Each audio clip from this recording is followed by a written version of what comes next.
I'm sitting on my grandmother's couch one afternoon, and I'm asking in tears, what have I done to deserve this? How did I even get here? Come, let me tell you the story. I was born with a heart condition called ventricular septal defect, VSD, as it is known. And this is a hole in the heart, in the pumping chambers of the heart. The doctor detected this when I was 3 months old, struggling to breathe. And from that day onwards, my health was monitored at all times. Fast forward to 2008, when I turned 12. I am now staying with my grandmother, and my parents have moved to South Africa. I was in JSS1, which is equivalent to grade 7.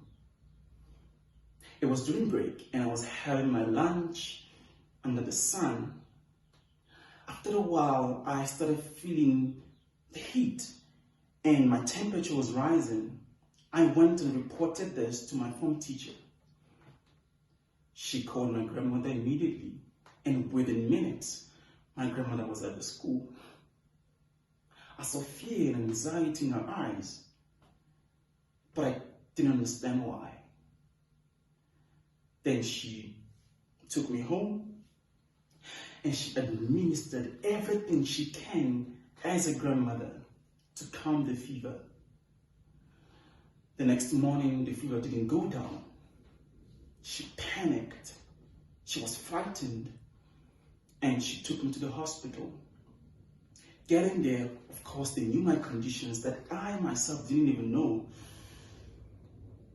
They ran a series of tests and scans. And as we were waiting for the result, I remember excusing myself to go to the loo. I ran to the loo and I rushed back to the doctor's office. I wasn't expected to come back quickly because the distance between the doctor's office and the toilet was further apart. As we were getting closer to the door of the doctor's office, I heard my grandmother sobbing. I got curious, so I decided to stand close to the door. I eavesdropped. And not in exact words, but I heard the doctor saying to her, "Your grandson's condition is growing worse. As he grows older, the hole in the heart keeps expanding. And if nothing is done about this, it would mean that he only have a few years to live." My grandmother bursted in tears. I can still hear the cry. She asked the daughter with a teary voice, "What can be done?"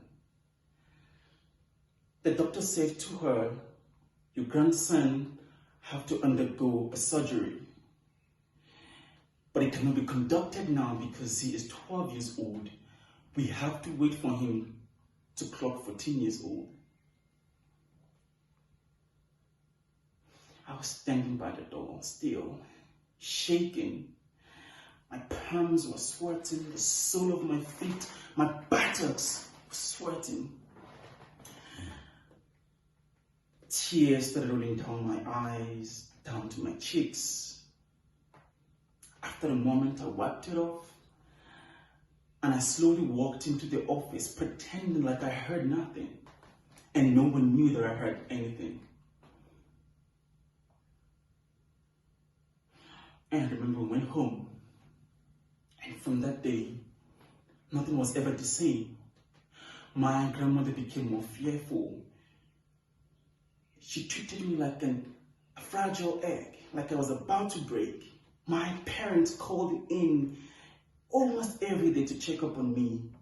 They visited Nigeria more frequently just to make sure that they were there at all times for me. I became a special case at school. I was never treated the same. I had to go in and out of the hospital. The pricking of the needles, the smell of the hospital gloves. the pacing of my heartbeat each time my heart was shaked, the pity in the nurse's face. I started dying slowly. I started fading away. I couldn't play with other kids because my immune system has been compromised.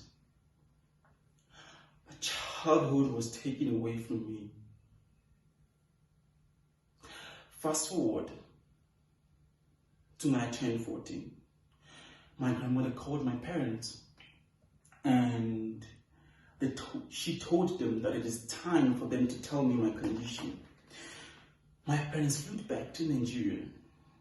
They sat me down, they explained my condition to me, and they told me that I had to undergo a surgery. This hit me different, even though I knew my condition. But hearing from my parents, the fear in their eyes, the anxiety that they might actually lose their only son. I continued my school as usual. And I came back from school one afternoon, sat down on my grandmother's couch, and everything dawned on me. I started feeling the pressure and the fear that everyone had. The agony was too much. I bursted in tears and I cried out. I asked, what have I done to deserve this? I am only 14, for Christ's sake. Why am I living on pills? Penicillin V, to be exact. I mean, by this point in time, my mouth was beginning to taste like it was metal. And I felt the need to pray. So I made a prayer. I said to God, if I am going to die from the surgery, then so be it. But if not, please take this illness away from me. Make it disappear. This was the first time I made a sincere and short prayer. And it was also an outlet for me to express my emotion. About a month before my surgery, I had to go for my final scan and test. It was conducted, and the following day, I remember going back to the office, the doctor's office with my parents. Here was the doctor. Here we were, across his desk. He looked at me with astonishment, and he said to me, you are a special child. Your case is different. Here I am with my parents, shocked and, in confusion. We asked, what do you mean? He said to us, the hole is no longer there in the heart. We were in disbelief. I remember my parents were so shocked. I felt that their eyes were about to pop out. We asked for the scan result. And we looked at it. There was no longer any hole. The doctor even advised us to go for more professional opinions, which we did. The result came back the same. The hole was no longer there. Tears turned into joy. Our fear turned into belief. I became a child once again.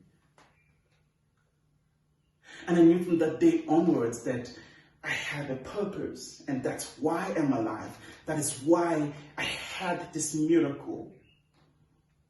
I began to live again. I reintegrated into the society. I was allowed again to play with other kids. And from that moment onwards, I had no doubt that miracles happen.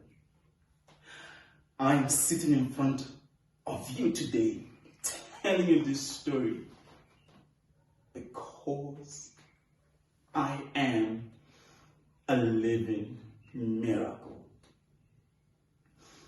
Thank you.